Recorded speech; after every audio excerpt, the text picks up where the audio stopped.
Career shaper पर आप सबों का स्वागत है। मैं हूं सुभाष पोद्दार। ये सेट ठोस अपशिष्ट प्रबंधन पर है। उसके अंतर्गत जो टाइप है एक बायोमेडिकल वेस्ट मैनेजमेंट, उस पर आधारित है और क्वेश्चन आंसर सेशन के रूप में है। ये यूनिट 1 है, अनिवार्य पेपर 2 का।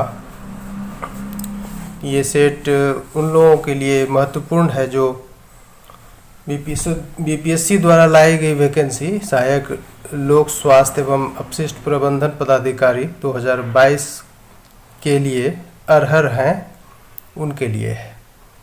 तो आइए क्वेश्चन नंबर 1 देखते हैं। ये क्वेश्चन नंबर 1, जैव चिकित्सा अपशिष्ट का पृथक्करण क्यों आवश्यक है? आंसर देखें। सामान्य अपशिष्ट को संक्रामक अपशिष्ट से बचाने के लिए पृथक्करण किया जाना चाहिए। ये एक पॉइंट है कि जो नॉर्मल वेस्ट है वो इन्फेक्टेड वेस्ट में तब्दील ना हो जाए, इस वजह से पृथक्करण किया जाता है, सेग्रीगेशन किया जाता है। सामान्य अपशिष्ट को संक्रामक अपशिष्ट बनने से बचाने के लिए सेग्रीगेशन किया जाता है, किया जाना चाहिए भी।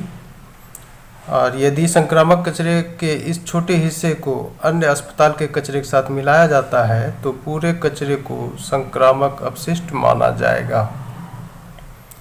ऐसा है रूलिंग्स कि ये संक्रामक कचरा का अगर छोटा सा हिस्सा भी किसी अन्य अस्पताल के कचरे में मिला दिया जाए तो वो पूरा कचरा को इन्फेक्टेड वेस्ट माना जाएगा, संक्रामक अपशिष्ट माना जाएगा। क्वेश्चन नंबर 2 देखें। जैव चिकित्सा अपशिष्ट प्रबंधन नियम 2016। क्वेश्चन नंबर 2 ये है, जैव चिकित्सा अपशिष्ट प्रबंधन नियम 2016 के अनुसार जैव चिकित्सा अपशिष्ट को कितनी श्रेणियों में विभाजित किया गया है? तो ये एक रूलिंग्स है बायोमेडिकल वेस्ट मैनेजमेंट पर। उसके अनुसार श्रेणी के बारे में ये क्वेश्चन है, तो इसका आंसर देखें। 10 श्रेणियों में बांटा गया है इसको, और जिसके निस्तारण हेतु 5 रंग के बैग को भी मानक माना गया है, उसी में पृथक्कृत किया जाता है, लेकिन श्रेणी है 10। तो पहला देखें, मानव शारीरिक अपशिष्ट, पहला कैटेगरी हुआ मानव शारीरिक अपशिष्ट। दूसरा हुआ पशु शारीरिक अपशिष्ट। तीसरा है सॉइल्ड अपशिष्ट। चौथा है एक्सपायर्ड अथवा निस्तारित दवाइयाँ, जो दवाई एक्सपायर्ड हो जाता है वो होता है, ये भी एक कैटेगरी है। पांचवा है रसायन अपशिष्ट, केमिकल वेस्ट। छठा है ब्लड एवं शारीरिक द्रव्य से संक्रमित निस्तारित चादरें, गद्दे और बेडिंग्स। सातवां है सूक्ष्म जैविकी, जैव प्रौद्योगिकी एवं अन्य नैदानिक प्रयोगशाला अपशिष्ट, जो माइक्रोबायोलॉजी और बायोटेक या फिर उस तरह के कुछ लेबोरेटरीज से जो वेस्ट निकलता है वो भी है। आठवां है संक्रमित अपशिष्ट, जो रिसाइक्लेबल हो। और 9वां है पैनी अपशिष्ट। पैनी मतलब जिसमें धार हो। 9वां है पैनी, या उसको शार्प्स बोलते हैं, SHARPS, शार्प्स अपशिष्ट, जिसमें धातु भी शामिल है। धातु भी अगर धारदार है तो वो भी अपशिष्ट है इसके कैटेगरी में। 10वां कैटेगरी है ग्लासवेयर एवं प्रत्यारोपित मेटेलिक बॉडी। तो ये 10 श्रेणी आप देखें।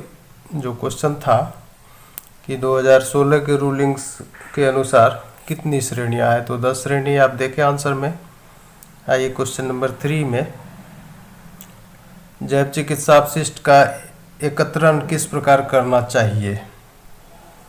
क्वेश्चन नंबर 3 है, जो बायोमेडिकल वेस्ट है उसका कलेक्शन किस प्रकार करना चाहिए? आंसर है अस्पताल परिसर के अंदर ही अपशिष्ट के एकत्रण का एक उपयुक्त स्थान निर्दिष्ट किया जाना चाहिए। एक फिक्स्ड उसका ये होना चाहिए, प्लेस होना चाहिए जहाँ पे कुछ उस तरह के बिन रखे जाए।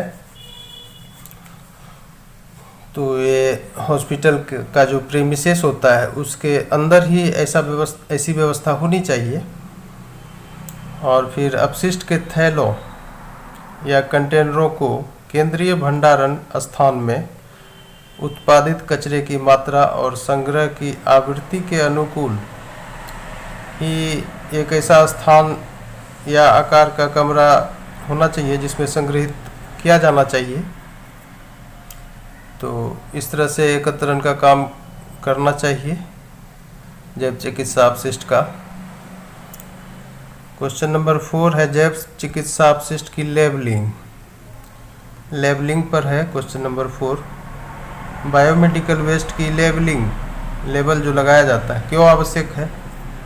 आंसर देखें। ये जो नियम है बायोमेडिकल वेस्ट मैनेजमेंट रूल्स 2016 उसके अनुसार जैव चिकित्सा अपशिष्ट के एकत्रण या संग्रहण में उपयोग होने वाले सभी beans, containers, bags bio hazard अथवा साइटोटॉक्सिक हजार्ड के सिंबल से लेबल होने चाहिए। ये चीज़ याद रखिएगा कि किस तरह का लेबल उस पर चिपकाया जाता है, बायो हजार्ड या साइटोटॉक्सिक हजार्ड, उसका ही सिंबल उसमें लगाया जाता है, लेबलिंग किया जाता है। इसी तरह से जैव चिकित्सा अपशिष्ट की लेबलिंग से क्या फ़ायदा है ये देखिए। जैव चिकित्सा की लेबलिंग से अपशिष्ट की पहचान, उसकी ट्रैकिंग एवं सही तरीके से अपशिष्ट के निस्तारण में सुविधा होती है। ये है लाभ। आइए क्वेश्चन नंबर 5 में जैव चिकित्सा अपशिष्ट का इन हाउस परिवहन के लिए, क्वेश्चन नंबर 5 जैव चिकित्सा अपशिष्ट का इन हाउस परिवहन के लिए क्या क्या ध्यान देने योग्य बातें हैं? इन हाउस परिवहन, आंसर देखिए।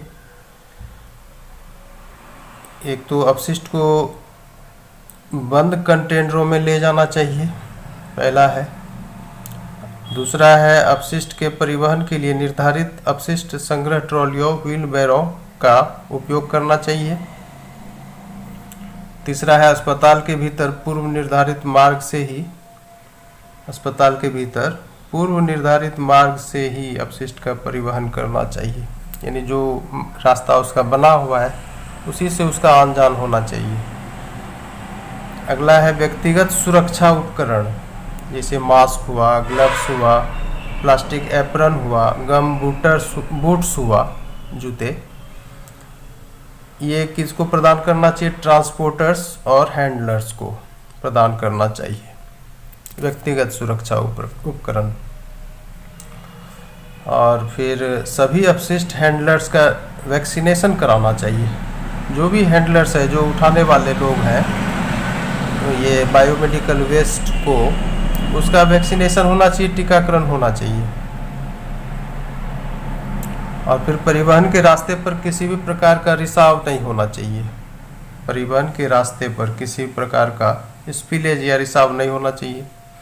भीड़ भाड़ वाले इलाकों, वार्डों आदि के माध्यम से अपशिष्ट का परिवहन नहीं होना चाहिए, उससे बचना चाहिए। अपशिष्ट को स्थानांतरित करने के लिए कॉमन लिफ्ट का उपयोग नहीं करना चाहिए। तो ये सब है, इन्हीं बातों पर ध्यान रखना चाहिए। अब आइए क्वेश्चन नंबर 6 में, 6 है और ये लास्ट क्वेश्चन है। क्वेश्चन नंबर 6 में डीप बरियल यानी गहराई में गाड़ना द्वारा अपशिष्ट का निस्तारण किन क्षेत्रों के स्वयंसेवी संस्थाओं में किया जाता है? अब देखिए आंसर में, डीप बरियल द्वारा अपशिष्ट का निस्तारण ग्रामीण एवं दूरस्थ क्षेत्रों में किया जाता है जहां पर ये उपलब्ध नहीं होते। CBWTF यही है स्वयंसेवी संस्था। अब डीप बरियल जो है ये एक नियम के तहत किया जाता है। उसके अंतर्गत जो निर्धारित मानक है उसके तहत डीप बरियल का जो रिकमेंडेशन है वो प्राधिकरण अधिकारी के द्वारा दिया जाता है। उसके बाद ही डीप बरियल किया जाता है बायोमेडिकल वेस्ट का। और केंद्रीय प्रदूषण नियंत्रण बोर्ड द्वारा जो समय समय पर निर्धारित गाइडलाइंस है उसके अनुसार ही स्थापित किया जाता है।